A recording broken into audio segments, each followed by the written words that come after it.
In the studio to discuss these latest developments Al is Jazeera. Faisal Al-Mudaka, editor-in-chief at Gulf Times here in Qatar. Paul Musgrave is associate professor of government at Georgetown University, also in Qatar. And in Saudi Arabia's capital, Riyadh, we have Abdulaziz Al-Ghashian, senior non-resident fellow at the Gulf International Forum. Gentlemen, thank you all for joining us. Some fast-moving developments these last few hours. Faisal, let me start with you. The Iranian strategy now seems to have shifted to targeting the Gulf region's energy assets, not just U.S. assets in the region. Just how dangerous a moment is this in your view? You know, I think the Iranian government have a disconnection from reality. They live in a bubble. What's that supposed to mean? And they think alone, and that's one thing. I want to refer on Araqji. It's a good strategy. I don't know what he's talking about. Like they're targeting the stuff that will impose a cost on America. Like they're targeting the natural gas and oil like exports that would potentially, and not just America, also Europe, because you know, Europe's already in an energy crisis. So if they do, you know, if they hit these like things and they make or close the Strait of Hormuz or target some like of the Saudi oil fields or something, like it's like just the easiest way to impose cost on the American people and but also the Europeans. Interview yesterday when he bombed Oman and bombed Qatar. And then he called the foreign ministers and telling them, well, this order has been done before. So are they working on a will? So my personal observation that there is a disconnection between the political party and the revolution which is quite concerning, isn't it? Well, but like that might be the case, but America killed the entire political leadership. Like that's nobody's fault but like their own. Like, and you're the ones allied with America. Go talk to your boy, tell him not to do that. Very concerning, because and again, imagine three layers of leaders has been decapitated. Oh, okay. And then you have maybe the third layer layers are acting on a reckless. Going back to the energy, Iran have done this during the Iranian in history, which they called it the Vassals' War, where they used oil. So it's part of their philosophy of using energy, and they're not hiding it. They are doing it. They said that we're going to close Hormuz. It's not the first time. So yeah, they said that a long time ago. They have this a very strange argument that we are targeting Qatar, but we are not targeting the base, even though His Highness, all the leaders of the Gulf have insisted to the United States that this bases will not be used as a third party. But it seems that... Okay, but like from Iran's perspective, like they know that's bullshit, and it's definitely bullshit. Like they are utilizing those bases, or if they're not, like if they are completely and totally evacuated, then it's like, well, it's still an American military asset in the region. Like it's a valid military target. They're gonna hit it, and like maybe you shouldn't have, like if you really didn't want it to like affect your country and stuff, like you made that call, you made that assessment when you did that. So there's a disconnection from reality or denial of reality. Right. Abdulaziz, before I bring you in, I just want to show our viewers the energy installations and transport facilities Iran has targeted these last few hours. Explosions were reported at Ras Laffan Industrial City in Qatar. It houses two major LNG refineries as well as energy processing infrastructure. The Ras Tanura plant in Saudi Arabia is one of the world's largest oil refineries.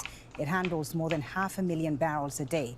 And in Dubai, debris from an attack fell near Jebel Ali port, disrupting energy and logistics operations. In the Gulf of Oman, a projectile hit an oil tanker transporting crude, while another tanker caught fire after an attack in the Strait of Hormuz. Abdulaziz Al-Ghashian in Riyadh, are we in a new escalation phase now with Iran targeting these energy infrastructures across the region?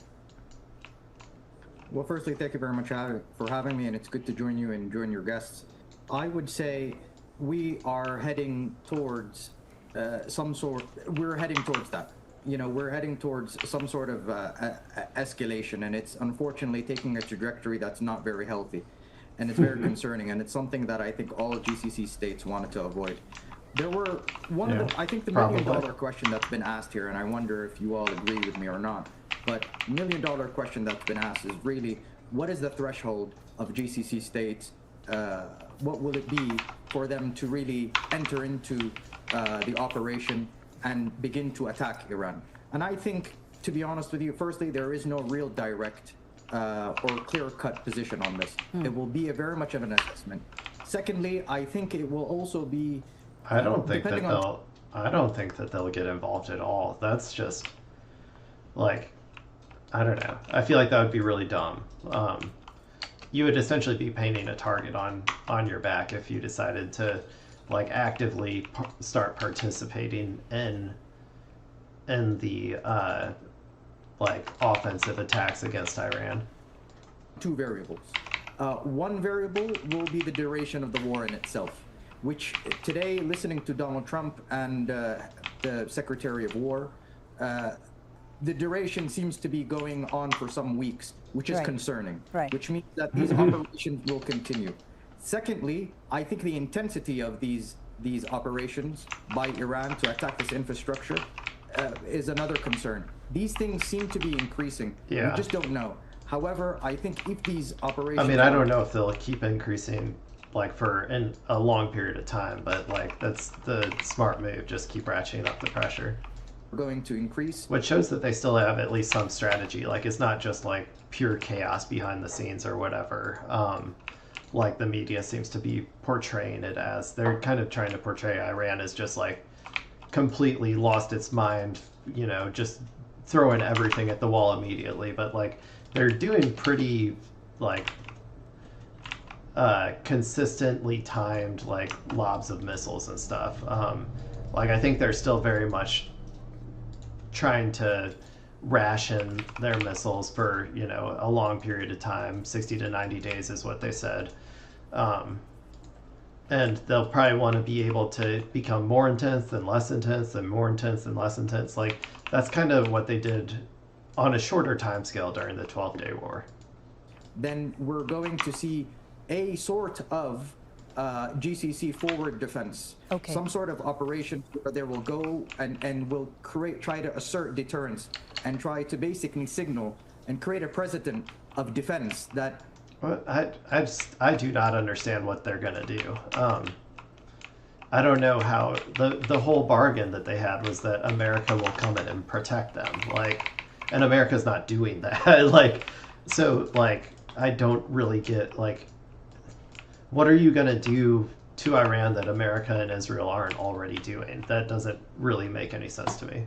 If Iran, since all these things that I think the Iranian regime is doing is signaling some sort of precedence that they will take action if they are hit, the GCC also have to create some sort of precedence that this cannot be tolerated. So I think this is the discussion and the dilemma that we're facing now. Let's bring in Paul Musgrave. What do you make of what Abdulaziz said there? And what do you think? He asked an important question. What is the threshold for GCC countries now that their assets, their infrastructure is directly being hit by Iran? Well, I think that there's a lot of steps that Gulf states can take before they directly engage in the U.S.-Israeli war. For one, just as Britain is now allowing its bases to be used against missile launchers and missile sites in Iran, GCC states might want to consider allowing the U.S. to okay, Britain's officially a part of the war then. use bases and airfields here, which are already But let's be real. I am absolutely sure they already were. They definitely provided some sort of assistance for these operations. That it always, every single time, it comes out after the fact that they were being attacked to carry out similar missions. They could also re-intensify their ability to bring in external powers. We heard Prime Minister Starmer saying that Gulf leaders had lobbied him to have Britain take a more active role. And of course, they can intensify their diplomatic efforts. But taking a direct role in this war would breach yet another red line. And I think that's something that people would be very, very cautious about. Faisal, your thoughts. What is the red line for Gulf states and how do they respond to Iranian attacks? I mean, they have to, at some point, defend defend themselves, right? But how do they defend themselves without directly getting involved into the conflict? It's not our war. This is not our war. Yeah, they won't. This is Israel and Iran war and the United States.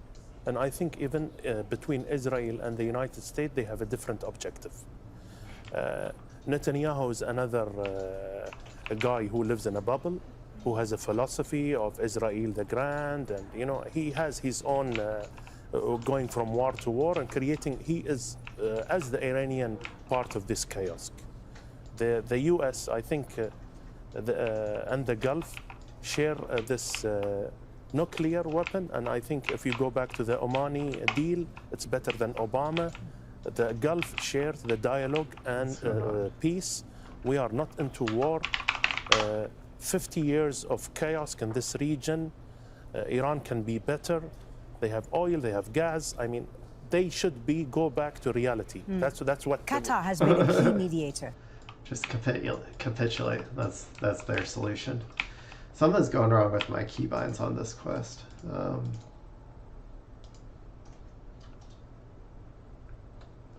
guess I'll try just doing it here. In the talks, and a key mediator in this region. Are there, Faisal, lines of communication open right now between the Iranians and Qatar? And is there still hope to de-escalate as far as the Qatari? I think after this plain diplomacy is always open. I'm not an official, but I know going back, we seen the bad side from Israel and Iran, right, in Qatar here. The problem that each time we reach to a deal, which was, historical wide, and Hamas, Qatar have stopped the 12 days war. I think the gate of diplomacy is open. The GCC, there are 6 countries, they share the same objective. Yeah, but your objective isn't the same as America's objective, and America's objective is the only one that matters. So, you guys just got to be ready to, take those hits. I think that's what you're there for. You're pawns of America. So you're here to take these hits. So take them. It is possible. It is possible. Abdulaziz, do you agree with that? Are the gates of diplomacy still open as far as Saudi Arabia is concerned? Well, I think when it comes to, first, I just want to say before I answer that question, I agree with a great deal of what was said before. I think what the Saudis and the ruling elites in the Gulf monarchies have in their advantage is wisdom, forbearance, and restraint. And I think this is going to be exercised to the maximum.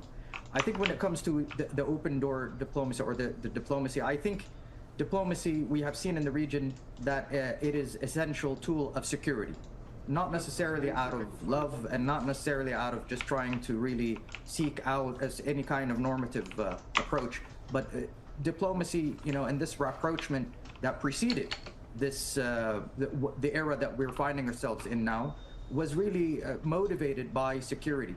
So I think that will not change. What I do think will change will be the mode of diplomacy. I think before there was a diplomatic rapprochement, at least from the Saudi perspective, of really engaging Iran and knowing that Iran, trying to accommodate some of the security anxieties that Iran had. Now, I think Saudi Arabia invested a great deal of effort and energy in that process.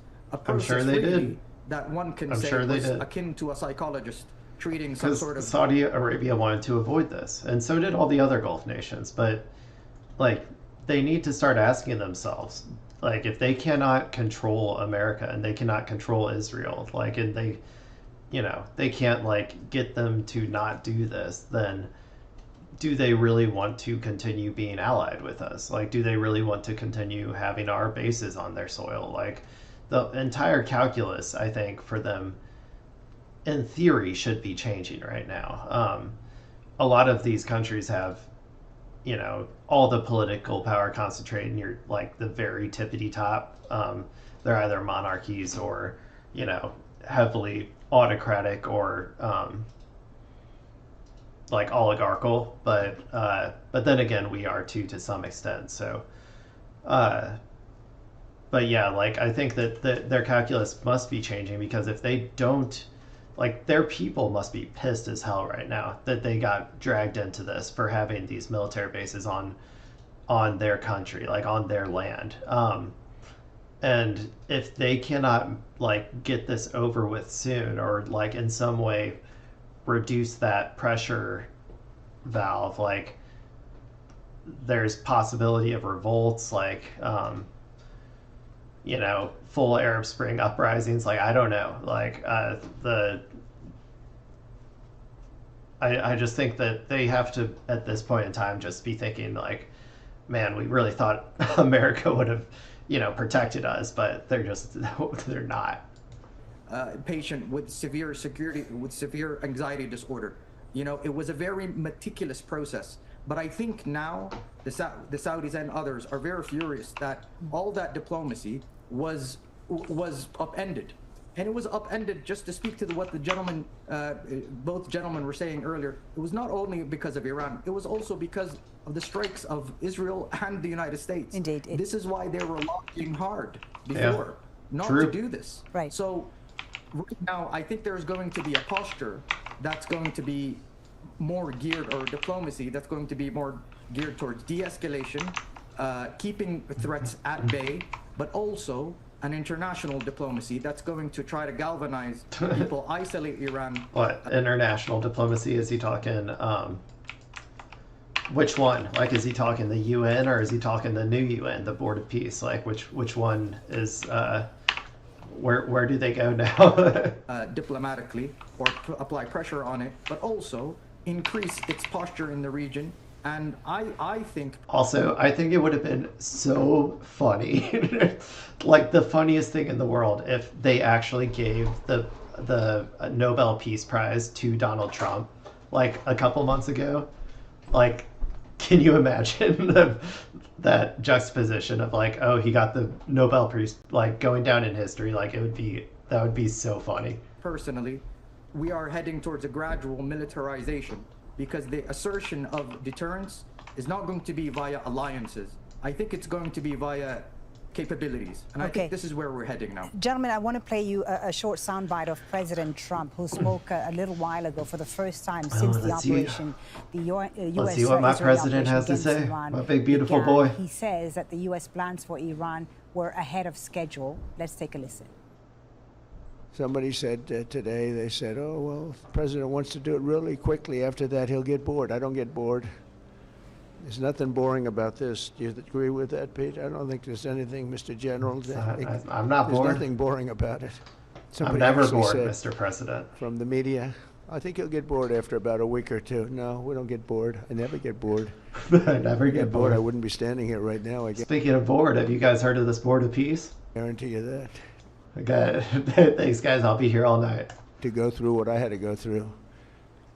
We also projected 4 weeks to terminate the military leadership, and as you know, that was done in about an hour, so we're ahead of schedule there. Congrats.